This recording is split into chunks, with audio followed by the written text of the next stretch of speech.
Assalamualaikum warahmatullahi wabarakatuh. Innal hamdalillah nahmaduhu wa nasta'inuhu wa nastaghfiruh wa na'udzu billahi min shururi anfusina wa min sayyiati a'malina. May yahdihillahu fala mudilla lahu wa man yudlil fala hadiya lahu. Wa asyhadu an la ilaha illallah wahdahu la syarika lahu wa asyhadu anna Muhammadan 'abduhu wa rasuluh alladzi la nabiyya wa rasula ba'dah. Amma ba'da, para dokter yang dirahmati Allah Subhanahu wa taala dan kita semua yang ada di ruangan ini dan juga yang hadir dalam ruang Zoom dan live streaming. Saya doakan semoga Allah Subhanahu wa taala mengucurkan rahmahnya kepada kita, kasih sayangnya, keampunannya dan hidayahnya. Tidak saja hidayah bayan tetapi juga adalah hidayah taufik dan hidayah ilal jannah, yaitu hidayah menuju surga Allah Subhanahu wa taala.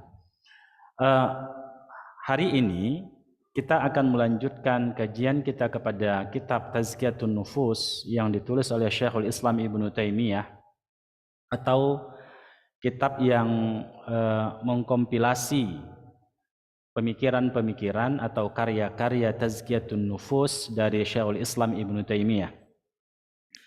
Dan tema kita hari ini adalah tentang hawa nafsu yang memerintah dan yang melarang. Sedikit kita mencoba untuk mendudukkan beberapa terminologi dalam kajian kita sore yang berbahagia ini. Pada pertemuan-pertemuan sebelumnya, kita sudah mengkonstruksikan tentang Tazkiyatun Nufus. Objek atau lokus utama dari kajian kita itu adalah masalah jiwa, masalah qalbun, hati. Tetapi terkadang ikhwah yang dirahmati Allah Subhanahu wa taala, ada keberhimpitan makna pada istilah-istilah yang kita temukan, seperti qalbun, nafsun, ruhun, kemudian bisa saja nanti hawa.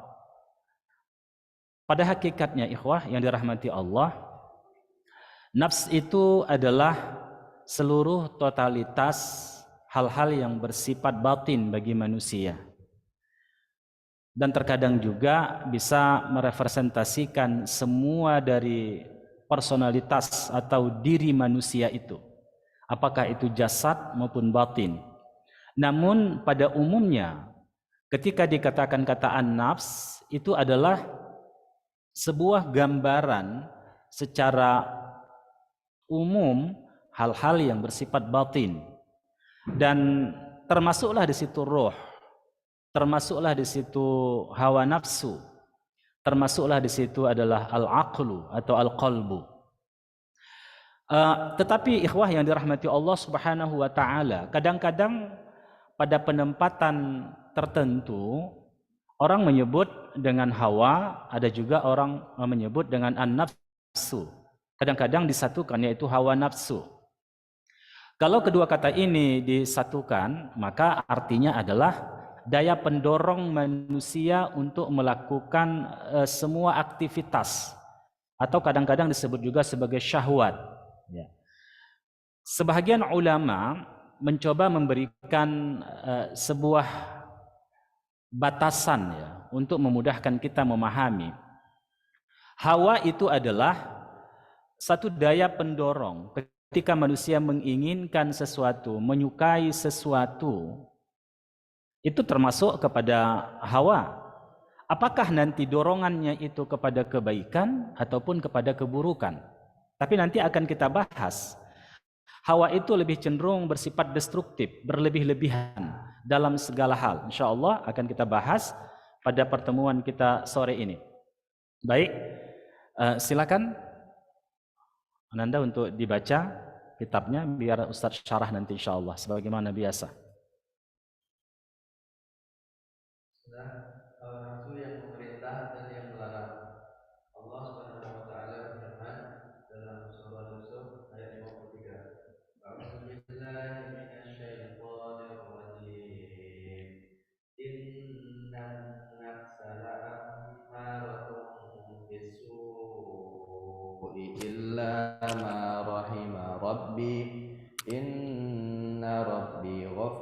rahim. Yang artinya, sesungguhnya nafsu itu selalu mendorong kepada kejahatan, kecuali nafsu yang diberi rahmat oleh Tuhanku. Sesungguhnya Tuhanku Maha Pengampun lagi Maha Penyayang. Iya. Ayat ini ikhwah yang dirahmati Allah Subhanahu wa taala, nafsu merepresentasikan hawa, yaitu keinginan-keinginan manusia. Allah katakan begini, innan nafsa la'ammaratun bisu. Sesungguhnya nafsu itu selalu mendorong pada keburukan. Ya. Daya dorong nafsu seseorang, sebagaimana yang kita katakan tadi, inilah yang menjadi penggerak manusia melakukan sesuatu, keinginan-keinginan itu. Apakah keinginan-keinginan itu kepada al-khair, kebaikan, atau kepada asyar, yaitu keburukan. Ini dorongan bagi manusia. Namun, hawa nafsu itu lebih cenderung bersifat berlebih-lebihan. Contoh kasus, ketika manusia, kita tidak berbicara tentang masalah unsur-unsur biologis. Tatkala manusia kekurangan cairan, maka dia ada secara otomatis tubuhnya menginginkan minum agar tidak dehidrasi. Begitu juga ketika kehabisan kalori atau kekurangan kalori, nutrisi sebagainya, maka lambungnya akan meminta untuk diisi, kan begitu, secara biologis. Tetapi secara batini ya, secara fisikis, bahwasanya dorongan-dorongan itulah yang disebut dengan nafsu.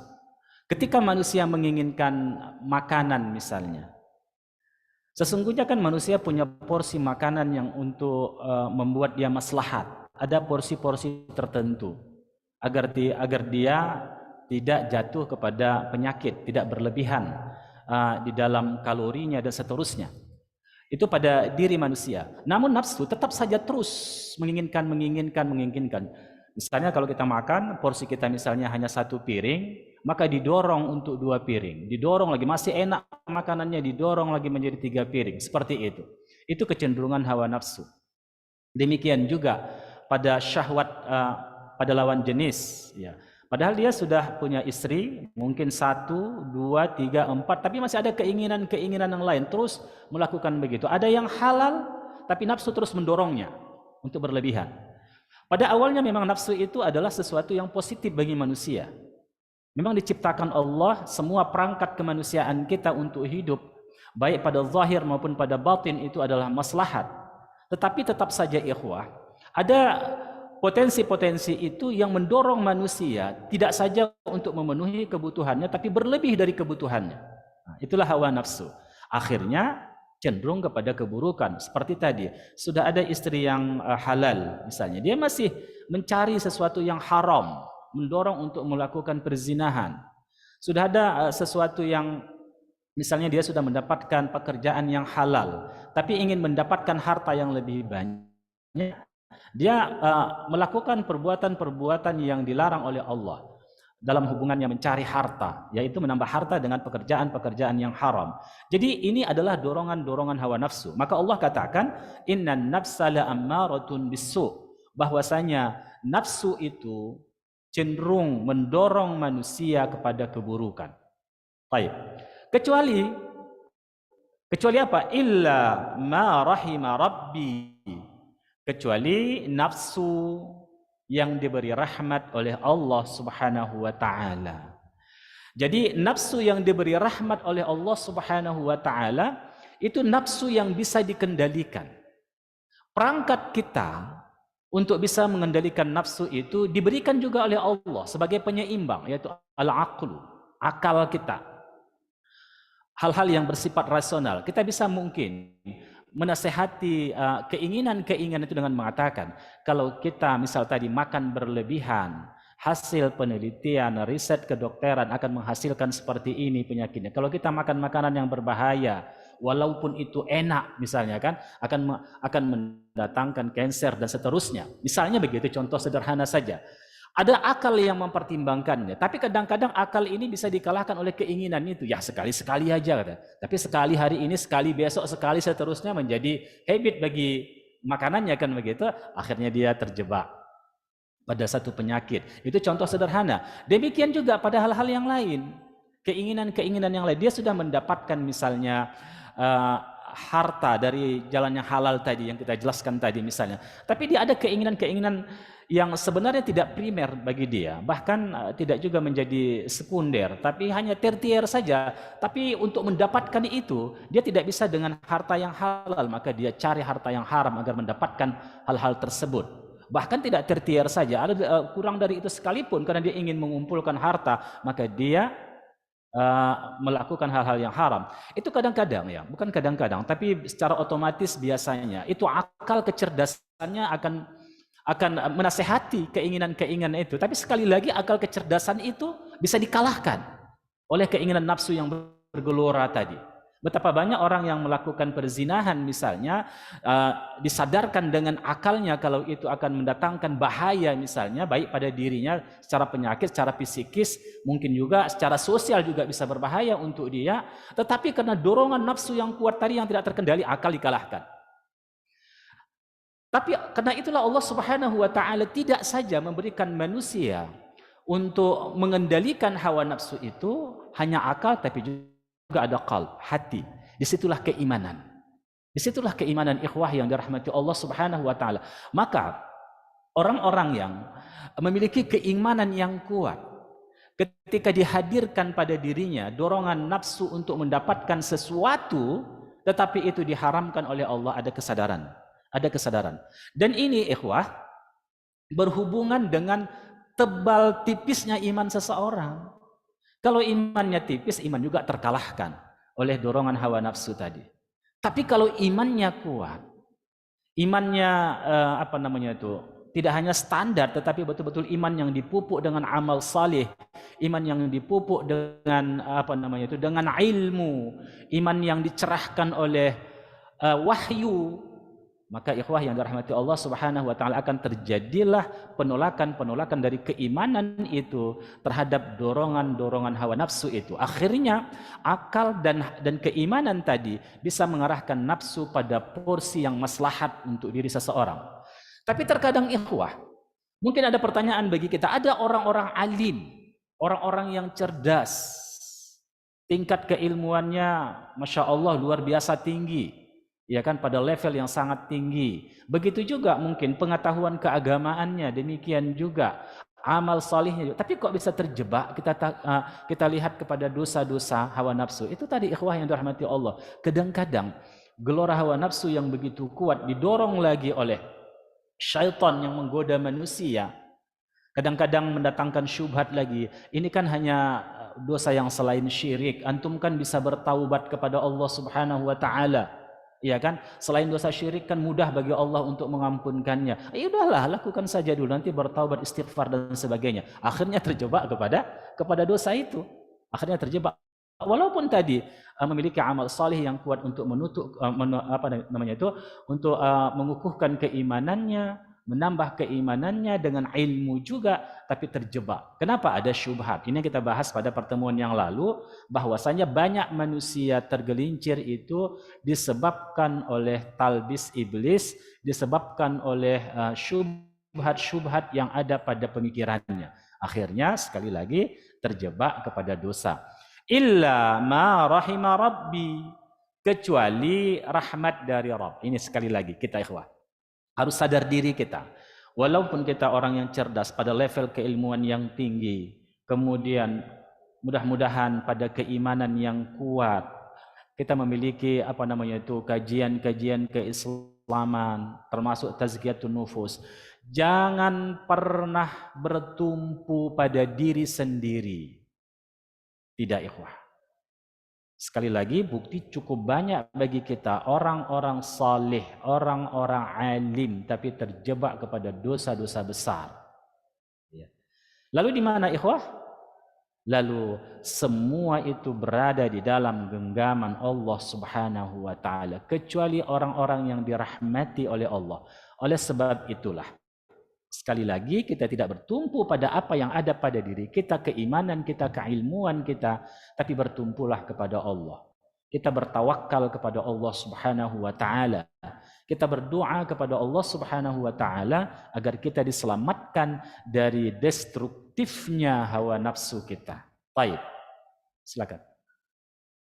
Dan tetapi kebanyakan nafsu memerintahkan kepada hal yang tercela. Mengikuti perintah adalah mengerjakan apa yang diperintahkan, dan mengikuti perintah hawa nafsu adalah mengerjakan apa yang diinginkannya, yakni berupa syahwat. Jadi mengikuti hawa nafsu adalah mengikuti dan melakukan keinginan dan tuntutan jiwa. Bangkitnya syahwat dan nafsu disebabkan oleh adanya faktor pemicu, sehingga dengan dorongan nafsunya ia melakukan apa yang diinginkan dan yang dikehendaki. Namun jika manusia selalu menuruti nafsunya tanpa terkendali, maka manusia akan mendapat celaan. Iya, jadi begini ikhwah. Ada satu, kita tidak mengatakan dalam kajian tazkiyatun nafsi strategi ya. Kita bukan mengatakan sebuah strategi. Tapi hal yang menjadi preventif lah, ihtiyat bagi kita.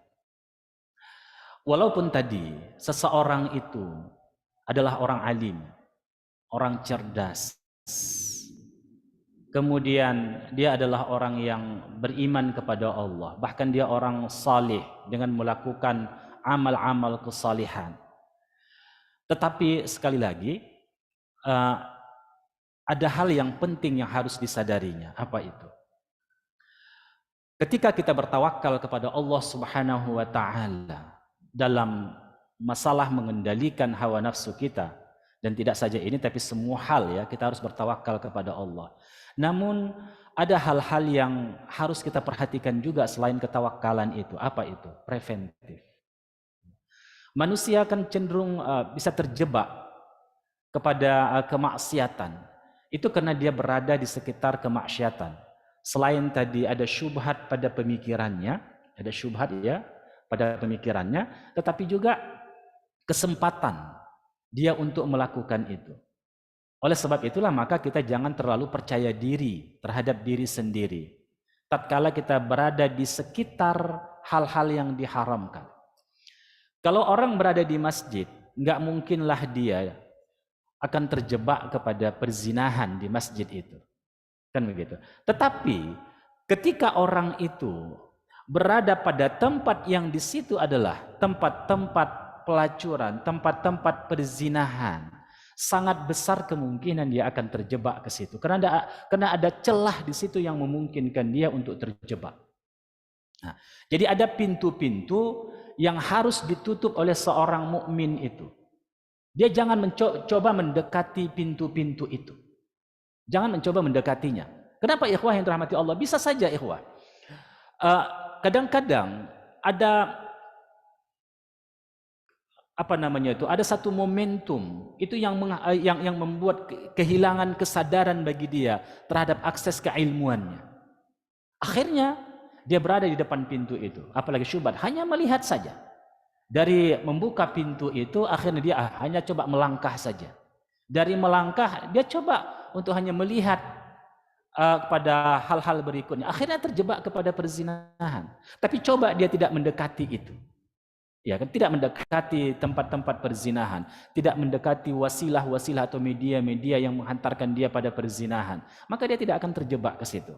Maka dikatakan di sini bahwasanya syahwat itu, nafsu itu mengikuti keinginan dan tuntutan jiwa itu disebabkan apa? Disebabkan ada kesempatan-kesempatan dan pintu-pintu yang terbuka untuk dia melakukan itu. Tapi kalau tertutup pintu itu atau dia tidak mendatangi pintu-pintu itu, insya Allah dia akan selamat.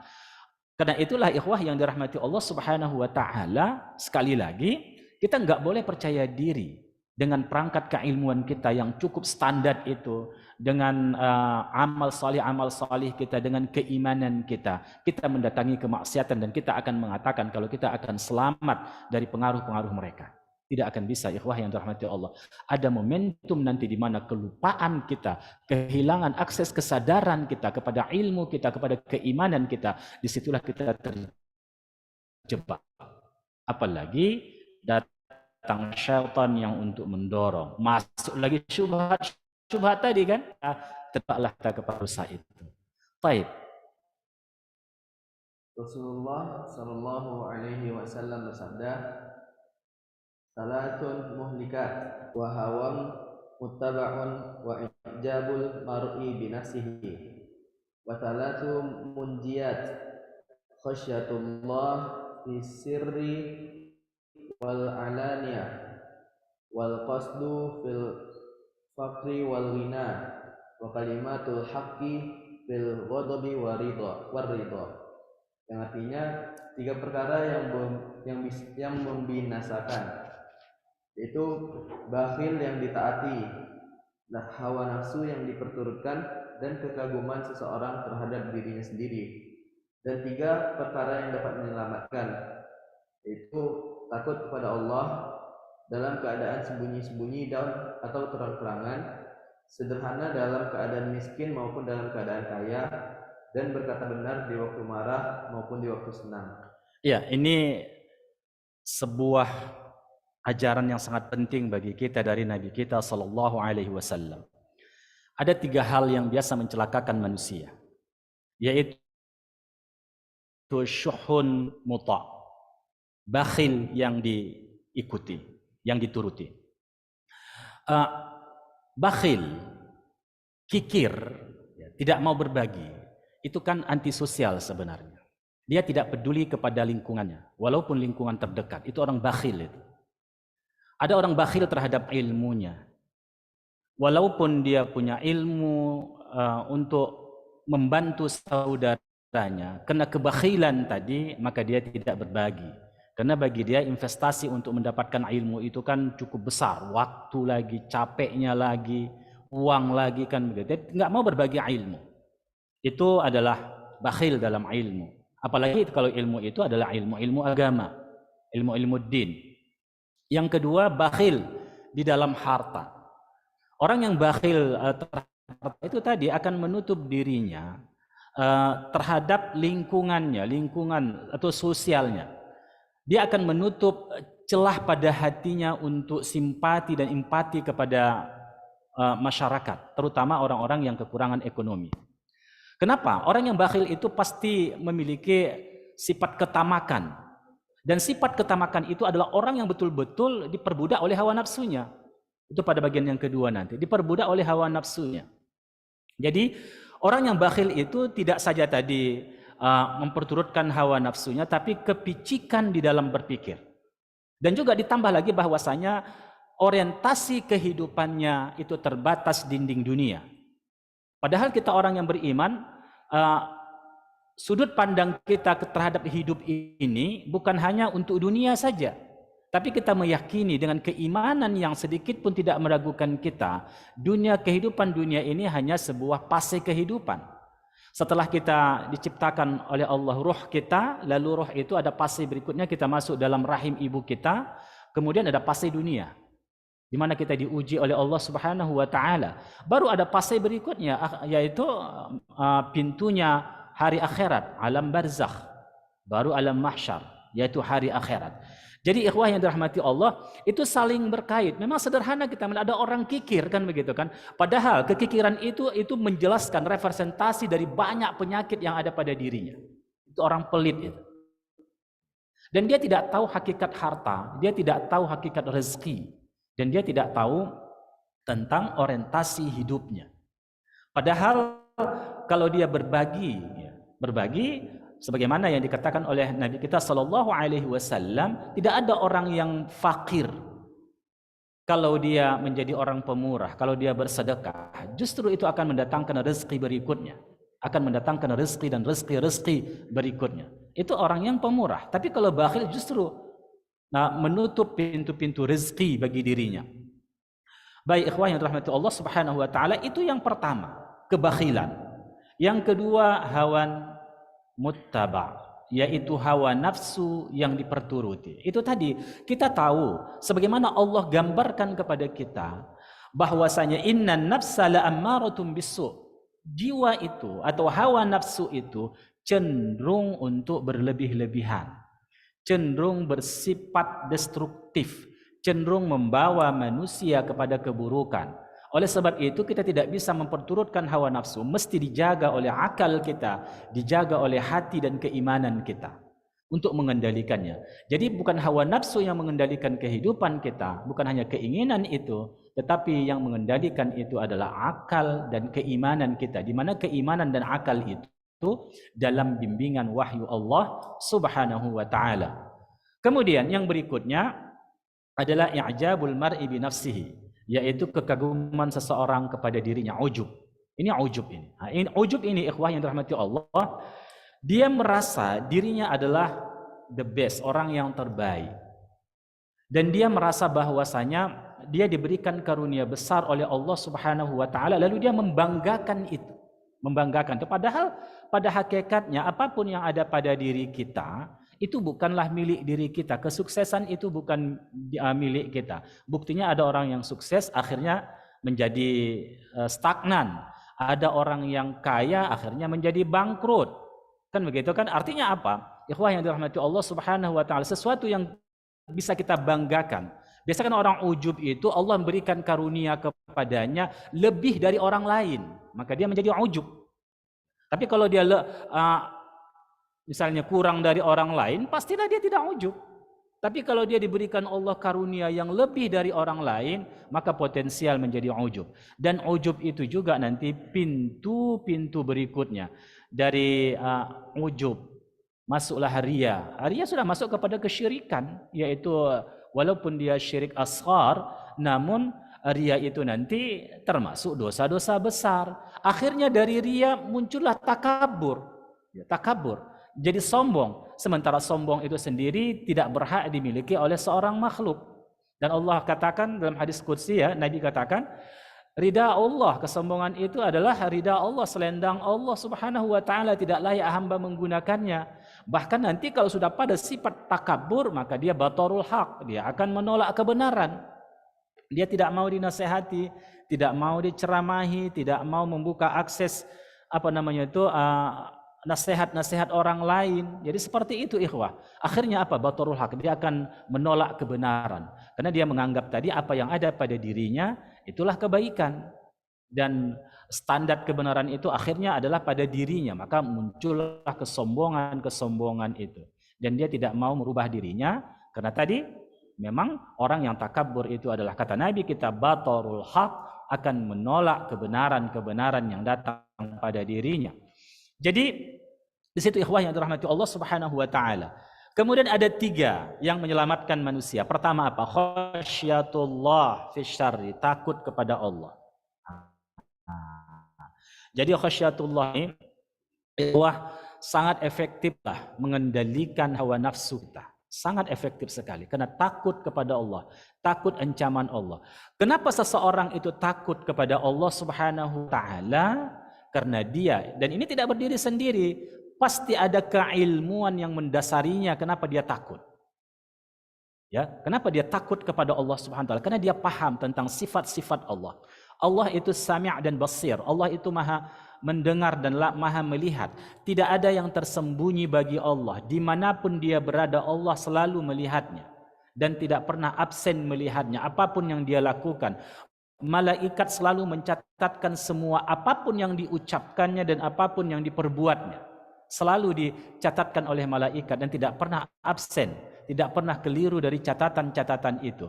Jadi orang yang takut kepada Allah memiliki keilmuan ini, dan keilmuan inilah memunculkan tadi kesadaran takut kepada Allah Subhanahu wa taala. Akhirnya dia takut kepada Allah.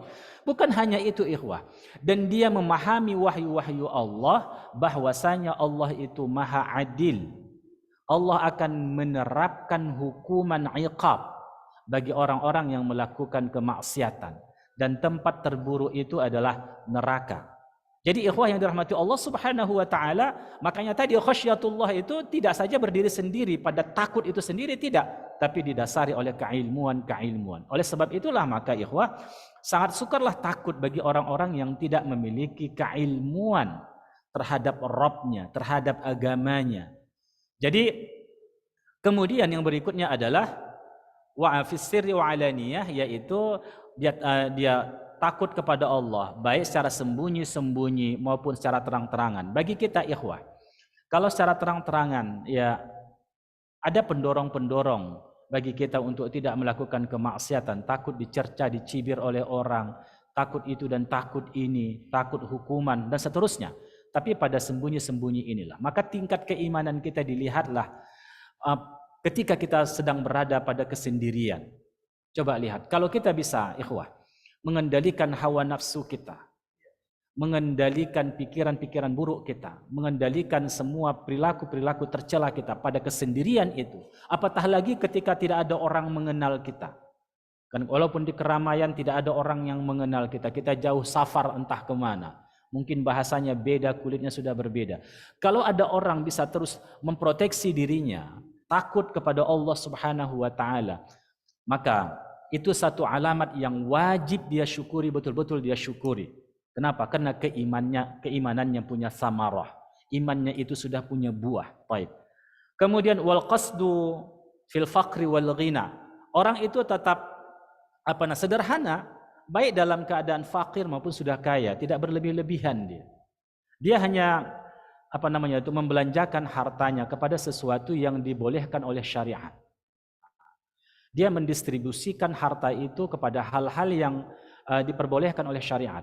Tapi pada level berikutnya zuhud, itu pada level zuhud berikutnya adalah dia tidak akan tidak akan membelanjakan harta itu, tidak mentasarrufkan harta itu, tidak mendistribusikan harta itu kecuali ada efek positifnya tidak saja di dunia ini tapi di akhirat. Itu orang zuhud. Jadi apapun yang dia lakukan selalu perhitungannya dua. Apa keuntunganku di dunia melakukan membeli ini dan apa keuntungan di akhiratnya? Selalu seperti itu. Jadi ikhwan yang dirahmati Allah Subhanahu wa taala, walaupun kita dikucuri seperti hujan lebat rezeki itu, harta itu, duit itu kan begitu, tapi tetaplah bersifat bersifat sederhana di dalam menggunakan harta Allah, tidak boleh tabdzir. Innal mubadzirina kanu min ikhwanis syayatin, kan begitu, bahwasanya mubazir itu adalah saudaranya syaitan kan. Jadi oleh sebab itu ikhwah yang dirahmati Allah Subhanahu wa taala, berlaku ekonomis artinya begini, dia bisa mengendalikan nikmat itu sesuai dengan kebutuhannya, sesuai dengan kemaslahatannya di dunia ini dan juga kemaslahatannya di akhirat. Dan terakhir, kalimatul haqqi fil ghadabi war ridha, yaitu kalimat mengatakan kebenaran apakah ketika dia sedang marah maupun sedang tidak marah, sedang dalam keadaan baik-baik saja, ya. Maka dia tetap mengemukakan kebenaran. Jadi ikhwah, sebenarnya keilmuan kita itu untuk kita uji, atau berhasilkah terapi tazkiyatun nufus itu kepada diri kita lihat bukan pada kita dalam keadaan tenang-tenang saja, sedang apalagi dalam keadaan nikmat kan begitu. Bukan di situ kita melihatnya, tapi lihatlah ketika kita marah. Apakah keilmuan itu, apakah terapi yang kita lakukan itu, apakah riyadhah yang kita laksanakan, pelatihan yang selama hari ini kita lakukan telah berhasil mentazkiyah diri kita. Itu lihatlah. Tatkala seseorang itu dalam keadaan emosi, apakah dia bisa mengendalikan lisannya, bisa mengendalikan tangannya, kakinya dan sebagainya. Kalau dia ketika ada orang marah, dia masih ingat kepada Allah, dia bisa mengendalikan semua itu. Sekali lagi, bersyukurlah dengan sebenar-benar kesyukuran kepada Allah Subhanahu wa taala, karena di situ keimanannya telah menghasilkan samarah. Jadi tetap saja mengemukakan kebenaran, baik ketika seorang itu dalam keadaan marah maupun dalam keadaan biasa, keadaan tidak marah. Dia tetap mengemukakan kebenaran. Artinya dia bisa mengendalikan dirinya dan dia bisa terus mendistribusikan keilmuannya itu dalam berbagai keadaan. Baik, silakan. Memang nafsu sengaja diadakan sebagai bekal sekaligus sebagai cobaan bagi manusia. Apakah ia termasuk orang-orang yang selalu memperturutkan hawa nafsunya sehingga menjerumuskannya kepada kekejian, ataukah ia dapat mengendalikannya? Iya, ikhwah begini ya. Terkadang apa yang kita sebutkan ini sudah tersimpan di dalam memori kita, sudah menjadi pengetahuan kita. Tetapi lagi-lagi ikhwah, kita manusia harus terus kembali mengulang mengkaji ini. Kenapa begitu? Pertama, manusia itu adalah makhluk yang terus berubah. Sehingga Allah mengatakan pada level keimanan pun, ya Nabi mengatakan pada level keimanan pun kita enggak stabil. Karena keimanan itu yazid wa yanqus. Dia bertambah, bisa bertambah tapi bisa berkurang. Ya. Nasihat itu sangat kita butuhkan, ikhwah. Nasihat kita butuhkan. Maka kita tidak akan pernah ya berhenti untuk menasehati diri kita sendiri, siapapun kita.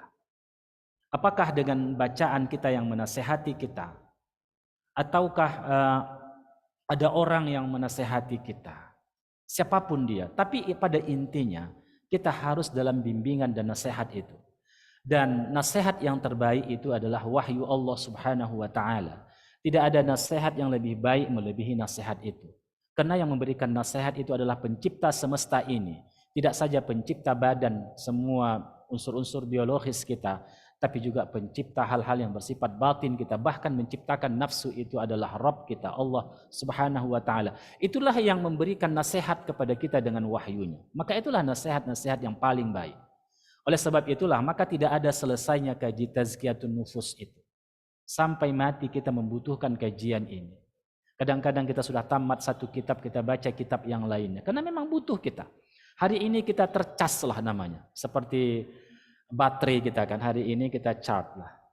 Ya kita charge, naik iman itu. Tapi coba nanti keluar dari masjid ini, mulai berkurang. Apalagi kajian tazkiyatun nufus yang bulan depan baru datang kan begitu kan. Baru sudah mulai gelombangnya itu, frekuensi tidak lagi naik turun, tapi sudah datar, baru dicas lagi kan begitu, ikhwah yang dirahmati Allah Subhanahu wa taala. Karena itulah Imam Al-Ghazali mengatakan, mempelajari ini berhubungan dengan masalah nafsu itu. Karena kita sampai mati punya nafsu. Sampai mati punya nafsu. Dan sampai mati pula nafsu itu terus bergelombang. Coba kita hanya mengkaji, misalnya hanya menasehati jiwa kita hanya dalam satu semester saja. Sementara ribuan semester lagi kita tinggalkan. Jadi ini ikhwah yang dirahmati Allah Subhanahu wa taala. Ya, penting bagi kita semua. Mungkin ya yang mengikuti kajian kita ini adalah orang-orang yang memiliki level keilmuan baik dalam agama dan sebagai level yang tertinggi.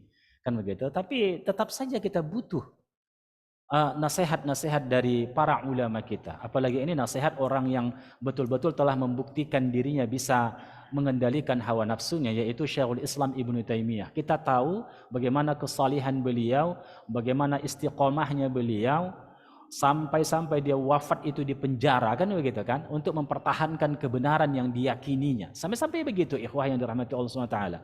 Jadi inilah nasihat-nasihat beliau.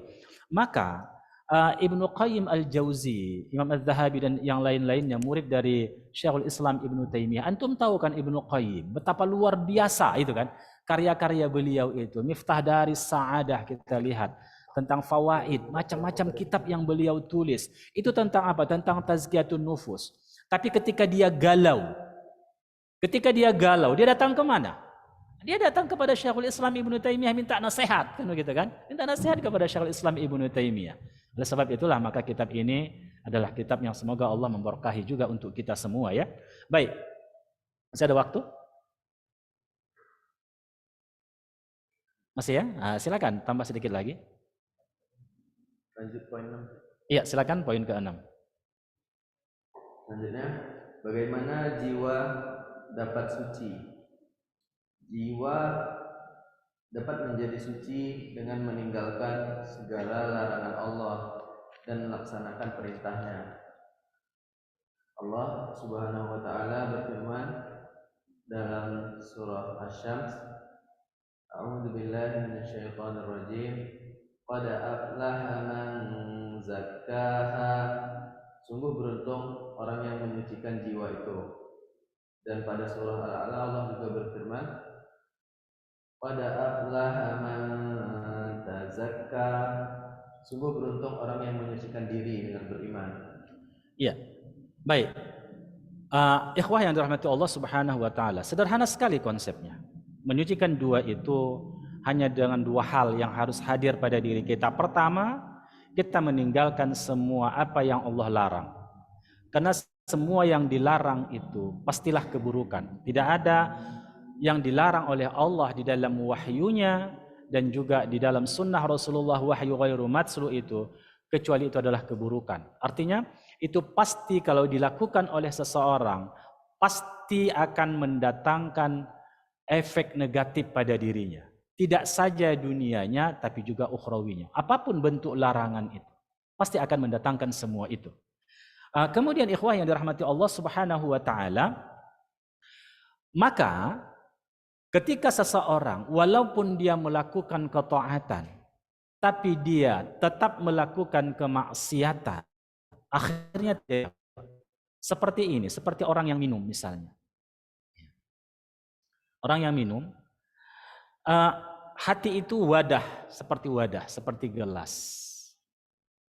Tempat pusarnya jiwa manusia, yaitu lemahnya jiwa manusia. Lokusnya jiwa manusia, seperti gelas ini. Dia tuangkan air putih yang jernih, tapi bagaimana kalau gelas ini, gelas yang kotor? Karena setiap dosa itu adalah sesuatu kekotoran. Bahkan kata Nabi, dia nuktat al-aswad, sauda, yaitu bintik-bintik hitam. Gelas ini bernajis ini. Di sini banyak mikroba, banyak kuman bakteri, iya kan? Di sini. Lalu kita ambil air bersih, kita masukkan. Apakah air ini tidak terkontaminasi dengan mikroba tadi, dengan kuman-kuman tadi, bakteri-bakteri tadi? Pasti terkontaminasi. Kalau ini diminumnya, apa yang terjadi? Mencret, sakit perut, kan begitu kan? Laksana seperti itulah. Ada orang melakukan kebaikan, tetapi dia juga melakukan kemaksiatan.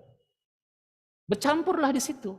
Kebaikan itu memang ada, tetapi sudah terkontaminasi ikhwah. Bahkan kadang-kadang ada amalan-amalan keburukan yang dilakukan oleh manusia, justru membatalkan amal itu, sama sekali fahabitat a'maluhum. Ketika keburukan yang dilakukannya adalah kesyirikan misalnya, kesyirikan, maka semua amal-amal itu akan habis. Dan ini menjadi racun semua ikhwah yang dirahmati Allah Subhanahu wa taala. Tidak ada yang diterima. Tidak ada yang diterima. Oleh sebab itulah maka ketika kita ingin mendapatkan buah samarah dari amal salih itu, pastikan wadahnya itu bersih, yaitu hati manusia. Jangan ada kekotoran di situ. Yaitu hindarkan semua kemaksiatan. Makanya nanti untuk membersihkan itu, maka seorang wajib untuk bertaubat kepada Allah Subhanahu wa taala dari semua dosa dan level-level dosa itu. Apakah dosa besar ataupun dosa-dosa kecil. Dia harus bertaubat dari semua itu, ikhwah yang dirahmati Allah Subhanahu wa taala. Ya dia salat memang salat, tapi juga maksiat. Kan begitu kan? Dia salat tetap juga maksiat. Dia baca alhamdulillahi rabbil alamin, kan begitu? Tetapi dia juga melakukan ungkapan-ungkapan yang mensyirikatkan Allah Subhanahu wa taala. Tidak percuma. Dia mengatakan alhamdulillahi rabbil alamin, ungkapan-ungkapan tauhid iyyaka na'budu wa iyyaka nasta'in, tetapi setelah itu dia kedukun, setelah itu dia melakukan jampi-jampi, setelah itu dia melakukan segala bentuk-bentuk kesyirikan misalnya, apapun itu bentuknya. Akhirnya apa? Tidak bermanfaat. Ikhwah. Jadi oleh sebab itulah maka sekali lagi para ulama kita mengatakan tazkiyah dulu, bersihkan jiwa itu. Baru dengan beramal salih, baru melaksanakan ketaatan kepada Allah Subhanahu wa taala. Nanti ikhwah, seorang yang melakukan ketaatan itu punya efek balik juga kepada membersihkan hati manusia. Contoh kasus misalnya salat tadi ya. Salat tadi. Inna salata tanha 'anil fahsya'i wal munkar. Jadi salat itu akan mencegah orang dari perbuatan keji dan mungkar. Kalau misalnya wadah tadi ya, ada wadah yang besar kan begitu. Wadah yang sangat besar. Di situ memang kuman itu sangat sedikit sekali dan walaupun dia bersel satu dan bisa membelah diri kan gitu. Ini entah bagaimana tak terbelah-belah dia kan begitu kan. Jadi diisi kebaikan. Ini mungkin terkombinasi dan berbahaya di minum, tapi diisi air. Hilanglah ini, keburukan ini disebabkan amal-amal salih. Tapi amal-amal salih yang bagaimana, keburukan yang bagaimana yang bisa dibersihkan oleh amal salih itu? Keburukan yang tidak pada tingkat yang membahayakan sekali, yaitu kesyirikan tadi. Kalau dosa-dosa yang lain bisa terhapuslah itu, larutlah dia dengan cairan itu, larutlah dia. Tapi kalau dosa-dosa itu dosa-dosa besar seperti kesyirikan itu tidak akan bisa kecuali dia bertaubat, istighfar kepada Allah, meninggalkan kesyirikan-kesyirikan itu. Baik ya, hanya dua saja, tinggalkan kesyirikan, tinggalkan penyakit-penyakit hati, kemaksiatan-kemaksiatan itu, apa yang Allah larang itu tinggalkan dan lakukan apa yang diperintahkan. Dan Allah katakan, qad aflaha man zakkaha, maka beruntunglah orang yang membersihkan jiwanya. Itu tadi, maka Allah katakan, ini kan udah kita bahas ini kan pada awal pertemuan kita. 11 kali Allah bersumpah, wasyamsi wa duhaha wal qamari idza talaha, baru seterusnya qad aflaha man zakkaha. Allah hanya ingin menginformasikan kepada kita, beruntung orang yang membersihkan jiwanya, orang yang mensucikan jiwanya. Itu tadi. Kenapa dia beruntung? Karena dia punya wadah yang baik nanti. Apapun diisi kebaikan di situ, maka kita akan bisa menikmatinya dan akan terus tumbuh, akan terus tumbuh, akan terus tumbuh. Dan pada ayat lain Allah mengatakan, qad aflaha man tazakka, beruntunglah orang yang mensucikan dirinya. Jadi ayat ini, kedua ayat ini mengatakan kepada kita ada sebuah proses, man tazakka, artinya ada sebuah proses.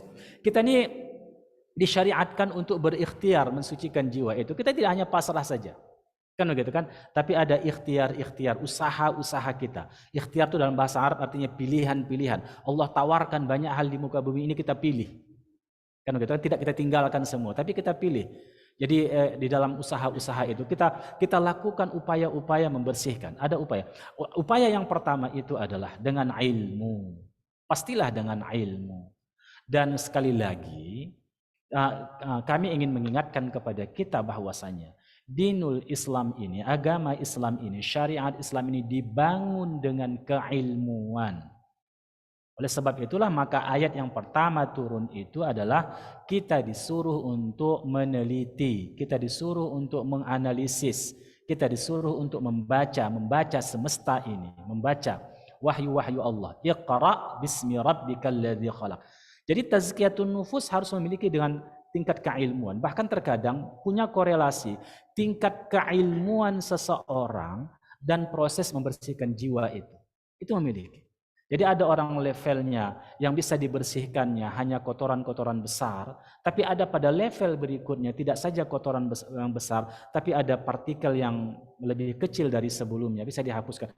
Bahkan ada orang pada tingkat keilmuan yang dia bisa menghilangkan, apakah itu yang bisa dilihat mata ataupun tidak, hilang dari situ. Itu berhubungan dengan tingkat keilmuan kita. Dan semuanya itu berdasarkan wahyu Allah. Baik, sekira ini tidak kita baca di bawah ya. Karena ini berhubungan dengan kaidah-kaidah bahasa Arab. Sekira tidak praktis untuk kita baca di sini ya. Baik. Karena enggak semua kita akan belajar nahwu dan sharaf di sini kan. Enggak semua belajar ilmu balaghah. Jadi kita lewati saja pada penjelasan berikutnya, yaitu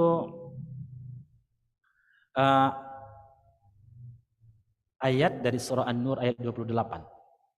Silakan. Allah Subhanahu wa taala berfirman dalam surah An-Nur ayat 28. A'udzu billahi minasyaitonir rajim. Farji'u huwa azka lakum. Maka hendaklah kamu kembali, itu lebih suci bagimu. Ya, kembali kepada Rabb kamu, ikhwah. Yang dirahmati Allah Subhanahu, farji'u huwa azka lakum. Jadi itu membersihkan jiwa kamu. Jadi hati ini kan, jiwa kita ini kan dari Allah, adalah karunia besar dari Allah sebagai wadah bagi kita untuk hidup di muka bumi ini, terutama unsur-unsur batin kita. Maka Allah lah yang bisa mensucikan jiwa kita. Tidak ada jiwa yang bisa suci kecuali orang itu mengembalikannya kepada Allah. Dan penataannya juga sesuai dengan wahyu-wahyu Allah. Ya, ayat berikutnya. Dalam surah Fussilat ayat 7, A'udzu billahi minasyaitonir rajim. Alladzina la yu'tuna zakah, yaitu orang-orang yang tidak menunaikan zakat. Iya, jadi begini. Khudz min amwalihim, ambillah harta itu dari mereka, tutahhiruhum wa tuzakkihim biha, itu akan mensucikan mereka dan membersihkan mereka. Jadi amal-amal saleh, kenapa kita harus beramal saleh? Tidak hanya bertaubat tadi, tapi harus beramal saleh. Semua syariat yang Allah syariatkan kepada kita, perintah-perintah Allah kepada kita, apakah perintah itu wajib ataupun perintah itu hanya sunnat, itu punya efek dalam proses membersihkan jiwa kita. Itu tadi, tidaklah kita salat kecuali salat itu juga punya efek membersihkan jiwa kita. Innas salata tanha 'anil fahsya'i wal munkar. Begitu juga tidaklah seorang mengeluarkan harta zakatnya, ya kan? Harta zakatnya itu kecuali itu membersihkan harta dia, membersihkan jiwa dia. Demikian juga wa ma 'alaika illa an yazakka, padahal tidak ada celah atasmu kalau dia tidak menyucikan dirimu. Yang menyucikan itu pada hakikatnya siapa? Adalah Allah Subhanahu wa taala. Dan Allah berkehendak dengan iradah syar'iyahnya, dengan kehendak syar'iyahnya, bahwasanya apa? Kita mensucikan jiwa itu dengan syariat Allah Subhanahu wa taala, atas bimbingan wahyu Allah Subhanahu wa taala. Oleh sebab itu ikhwah, makanya semua ibadah kita itu pastikan betul-betul ibadah yang sesuai dengan standar syariah. Apa itu? Yaitu keikhlasan kepada Allah Subhanahu wa taala. Yang kedua apa? Yaitu ittiba' Ar-Rasul sallallahu alaihi wasallam, mengikut syariat yang dibawa oleh Rasulullah sallallahu alaihi wasallam. Kalau tidak mengikuti dua syarat ini, maka tidak ada punya efek positif bagi seseorang itu. Makanya amalan-amalan syirik tidak akan bisa membersihkan jiwa seseorang. Amalan-amalan bid'ah, tahu bid'ah kan? Ya, sesuatu yang tidak ada contoh dari Nabi dan Rasul dalam amalan itu tidak akan bisa membersihkan jiwa seseorang. Tidak akan bisa. Jadi dua syarat ini mesti ada pada amal kita. Barulah Allah membersihkan jiwa. Ketika Allah Subhanahu wa taala ingin membersihkan jiwa orang itu, maka Allah berikan ilmu kepadanya tentang ilmu ikhlas. Dan dia bisa meniti keikhlasan. Dia mendapat hidayah bayan di situ, tapi juga mendapat hidayah taufik. Ilmunya dia bisa dia terapkan dan amalkan dalam ibadahnya. Begitu juga ketika seorang itu beramal, dikehendaki Allah bersih hatinya, Allah berikan ilmu kepadanya. Yaitu ilmu apa? Ilmu tentang as-sunnah, ilmu tentang as-syara'iyah. Kan begitu? Kemudian dengan dia bisa punya akses keilmuan itu, kemudian Allah berikan taufik kepada dia amalkan amal-amalannya itu sesuai dengan sunnah. Maka itu nanti yang punya efek positif bagi dia membersihkan jiwanya. Tapi kalau amal-amal itu amal yang tidak ada contoh dari Nabi kita, ya tentunya tidak punya efek positif bagi pembersihan jiwanya. Tidak akan. Ya, tidak akan mendatangkan ridha Allah Subhanahu wa taala. Padahal yang membersihkan jiwa itu adalah Allah Subhanahu wa taala. Bahkan walaupun ada orang-orang mengatakan kami adalah orang-orang yang mencintai Allah, tapi Allah katakan cintamu itu tertolak kecuali kamu mengikut sunnah-sunnah Rasulullah. Qul in kuntum tuhibbunallaha fattabi'uni yuhibbukumullah wa yaghfir lakum dzunubakum. Katakan wahai Muhammad, kalau mereka cinta kepada Allah, maka ikutilah aku, yakni ikutilah sunnah-sunnahku. Katakan Muhammad, sunnah-sunnah Rasulullah SAW. Barulah Allah mencintai kamu. Yuhibbukumullah wa yaghfir lakum dzunubakum wallahu ghafurur rahim. Ya kan? Bahkan pada ayat berikutnya siapa yang kafir, siapa yang mengingkari Allah, mengingkari Rasulullah, faulaika humul kafir. Dan Allah katakan mereka itu adalah orang-orang kafir dan Allah tidak mencintai orang-orang kafir. Baik ikhwah yang dirahmati Allah Subhanahu wa taala. Jadi hati yang bersih itu adalah karunia Allah. Ketika Allah menghendaki hati seseorang bersih, maka Allah berikan kepadanya wasilah-wasilah, media-media, sarana-sarana untuk bisa membersihkan hatinya. Dan dia berada di atas jalan sarana itu. Dan Allah berikan taufik kepadanya. Allah berikan taufik. Tidak saja hidayah bayan, tapi taufik akhirnya dia bisa mengamalkan itu dan bisa membersihkan hatinya. Coba akhi baca pada surah An-Nur ayat 21 baliknya.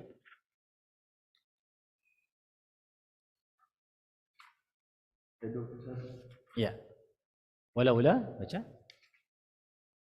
A'udzu billahi minasy syaithanir rajim. Walaula fadlullahi 'alaikum wa rahmatuhu ma zaka minkum min ahadin abada. Artinya, kalau bukan karena karunia Allah dan rahmatnya kepadamu, niscaya tidak seorang pun di antara kamu bersih dari perbuatan keji dan mungkar itu selama-lamanya. Iya, karena siapa? Karena rahmat Allah. Walaula fadlullahi alaikum. Kalau bukan karunia Allah kepada kamu dan kasih sayangnya, tak seorang pun dari kamu bisa membersihkan jiwanya. Karena tantangan hidup kita ini luar biasa, ikhwah. Syubhat banyak di sekitar kita. Hawa nafsu kita yang begitu cenderung kepada keburukan tadi. Masuk lagi syaitan lagi, masuk syubhat-syubhat pemikiran, karena kita hari ini menerima informasi dari berbagai hal yang akhirnya membuat kekacauan dalam pemikiran kita. Kalau bukan karunia Allah, kalau bukan rahmat Allah, kasih sayang Allah kepada kita, tak seorang pun bisa mensucikan jiwanya, membersihkan jiwanya, tidak akan bisa. Oleh sebab itu, ikhwah yang dirahmati Allah Subhanahu wa taala, yang harus kita lakukan hari ini, bagaimana amal kita itu, aktivitas kita itu mendatangkan karunia dan rahmat Allah. Ayat ini sejalan dengan apa yang dijelaskan oleh Nabi kita. Diriwayatkan Imam Bukhari dan juga Imam Muslim dengan redaksi yang sedikit berbeda. Apa itu? Bahwasanya lan yudkhilal jannata ahadan amaluh wala anta ya Rasulullah wala ana illa an yataghammadani Allahu birahmatih. Tidaklah amal seseorang yang akan memasukkan dia ke dalam surga Allah. Tidak juga engkau wahai Rasulullah, tidak juga aku kata Rasulullah. Tapi apa yang bisa amal yang memasukkan kita ke surga adalah kasih sayang Allah, rahmat Allah. Oleh sebab itu pastikanlah amal kita, amal yang mendatangkan kasih sayang Allah. Bukan hanya amal yang mencari pahala, apalagi menurut kita kalkulasi matematik kita gunakan logika kita semata, ya ikhwah yang dirahmati Allah. Semakin mangkasura amaluhu kasura fadluhu, siapa yang banyak amalnya maka banyak mendapatkan pahala. Itu kaidah yang dibuatnya. Akhirnya semua dilakukan walaupun bid'ah. Tidak ya Allah, tapi beramallah dengan amal yang mendatangkan rahmat Allah. Ingat tadi pada surah Ali Imran ayat 31 itu. Amal yang mendatangkan cinta Allah itu adalah mengikut sunnah Rasulullah. Barulah Allah mencintai kita. Dan juga di dalam awal hadis ini Nabi mengatakan sawibu wa qaribu wa abshiru, saddidu wa qaribu wa abshiru. Saddid itu artinya kenapa? Pastikan, ij'alu a'malakum sawaban, pastikan amal kamu itu benar. Artinya apa? Ikhlas dan sesuai dengan sunnah Nabi. Itulah amal yang mendatangkan kasih sayang Allah.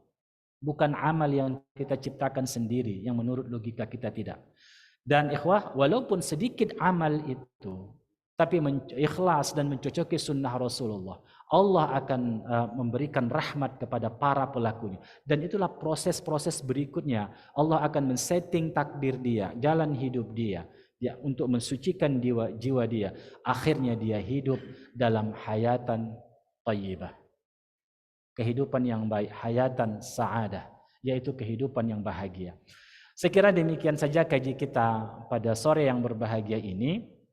Mudah-mudahan kita semua bisa mengambil manfaat dari kitab Tazkiyatun Nufus ini. Hanya kepada Allah lah kita berserah diri dan kita bermohon kepada Allah.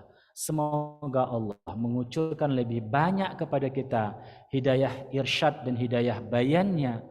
Namun juga tidak saja itu, kita juga berdoa kepada Allah. Allah memberikan kepada kita hidayah taufik untuk mengamalkannya, dan akhirnya hidayah berikutnya adalah hidayah menuju surga Allah Subhanahu wa taala. Demikian saja. Subhanakallah bihamdik, asyhadu an la ilaha illa anta, astaghfiruka wa atubu ilaik. Wassalamualaikum warahmatullahi wabarakatuh.